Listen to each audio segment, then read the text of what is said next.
So you want to live in a van, but you're not really sure what the pros and the cons of doing so entail.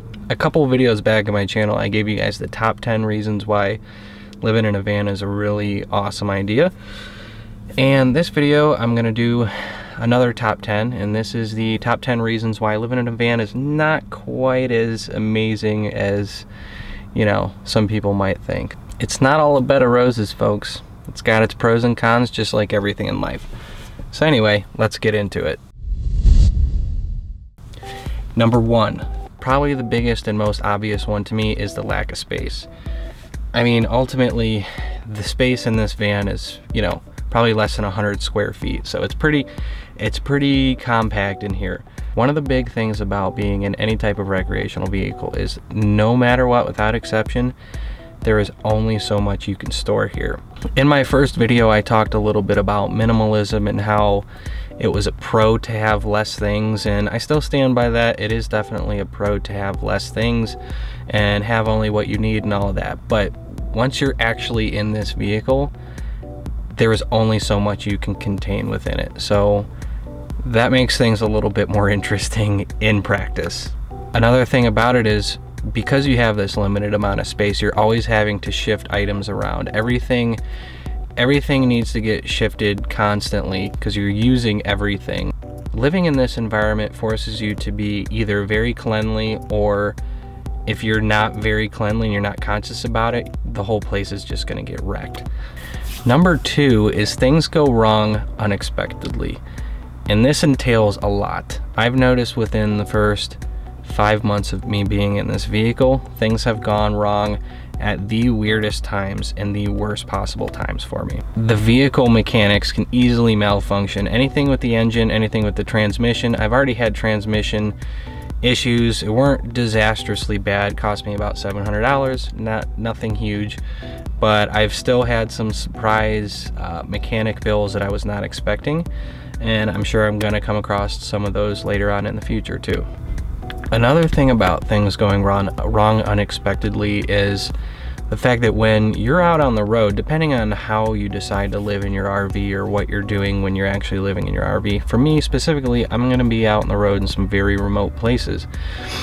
So the risk I'm always running whenever I do that is I'm out in the middle of like New Mexico and my transmission pops and just decides to explode on me. So I've got that thought running in the back of my head constantly. I'm like, what if I'm stranded out in the middle of nowhere and this thing just decides to blow up on me? So that's another thing. I guess you just kind of have to learn to deal with it, you know? Number three is vehicles like this get pretty bad gas mileage, and that's coming from my experience. I've tracked every single mile that I've put on this thing. I've tracked where I've bought gas, everything, the odometer, how much I put in the tank, etc., etc. Everything averages in this van to about 13 miles a gallon, which is actually better than a lot of RVs. So it's better than a lot of the bigger RVs. So even still, I'm constantly putting gas into the thing. Luckily, in the United States, gas is not too expensive right now. I mean, in Denver, it's like $1.95 a gallon, so that's pretty reasonable. But that's one thing about living in a big vehicle is you got to pay for gas, especially if you're traveling really far. It gets costly. Number four is it can very easily be lonely on the road, especially if you're single. I guess this doesn't apply to you people who are doing it with another person or, you know, significant other. It doesn't really apply to you because I imagine that would not be very lonely. So something I have noticed is, for people who don't know me, people who I'm not already friends with, the ones that I have told about what I'm doing at face value, they're really excited for me and stuff. But in another way, I feel like it's a little bit standoffish of a thing to tell somebody just out of the blue. Yeah, I live in a van, and most of the time I park at the Walmart. And you know, I'm just traveling. It's bad for relationships too, because you're, you know, whatever. Number five is kind of one that I struggled with for a while there, and I'm getting a little bit better at it, but finding a spot to park at, initially, if you're not used to it, can be kind of difficult. Now, I'm not going to go into all these different techniques and yada yada. There's 100 videos online about that. and how to specifically find areas to park where you're not going to get hassled, and yada yada yada. That just does come with the territory, and you kind of get used to understanding where to park and where you're going to be in a peaceful environment. You're not going to have anybody giving you any trouble. That comes with a little bit of experience, and it took me about 2 months to finally start getting used to where I felt like I was comfortable going and able to go and wasn't going to get hassled. So far, being on the road for months now, I've literally not had one single problem with anybody, no police, no problems trespassing. I haven't had anybody, fingers crossed, I haven't had anybody messing with my van, nothing. No weird, strange activities. Mostly due to the fact that I keep an eye on my van pretty closely. Number 6 is sometimes it's difficult to sleep. When you sleep in an enclosed vehicle like this, I noticed, and especially in the summertime and in warmer environments, you always have to keep the windows open. You gotta have the fan running at night, just get that breeze coming in, because it's kind of an enclosed area and it gets a little stuffy in here. So with that, typically if you're on the street, you're gonna hear cars going by, and you hear them very loudly. So that's something that takes getting used to. It takes getting used to hearing the ambient noise in the background and not having to, there's been a bunch of nights where I've woken up in the middle of the night because of loud noise, big trucks going by and stuff like that. So while it seems kind of like a small detail, it's not really that small of a detail, because if it's disrupting your sleep, that's kind of a big thing. Number 7 is, it means that your surroundings are always changing, and I think I used that as one of the pros in my first video, my positives of van dwelling, but I think at times this can also be a negative. Sometimes in life it's good to be settled into a spot and good to be comfortable in a spot where you feel like you're thriving well, you're exceeding to your own expectations and all that different stuff. So there are times where it gets a little much when you're always having to shuffle around and you're always moving around. So I would say having to do that fits my personality a little bit more, but it has its negatives at times, I will say.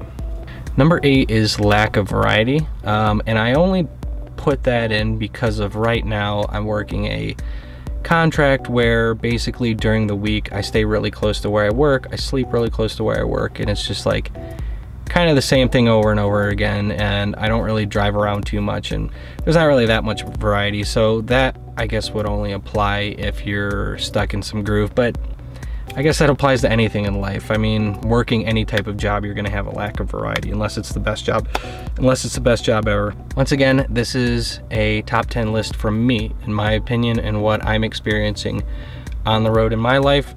If you disagree, you can disagree. If you gather 1 or 2 points about this, hey, more power to you. So this is all just my opinion. Number 9, showers and cooking are uncomfortable. The biggest thing for me, food-wise, is I go shopping and I buy a full cartload of stuff and I bring it out to the van, and I just can't fit it all into the spots where I need to fit it. Specifically with the drinks that I buy a bunch of water and just a bunch of other random stuff, other food, and it's pretty difficult storing it. My fridge freezer is pretty small, and I just have that thing packed to the gills with food.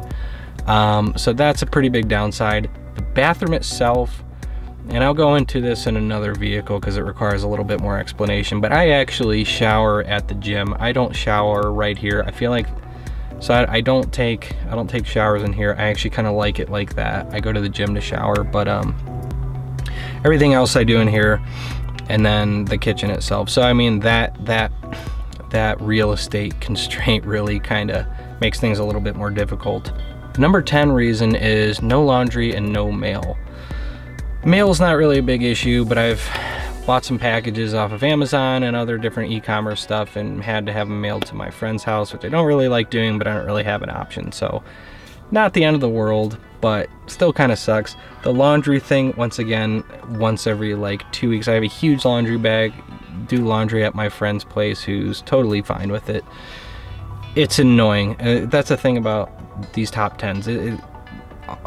These things are annoying, but they're not such big of deals that it motivates me to not want to live this life. So Anyway, yep, those are my top 10. If you guys have any questions, comments about any of this, any suggestions for future videos, leave a comment below.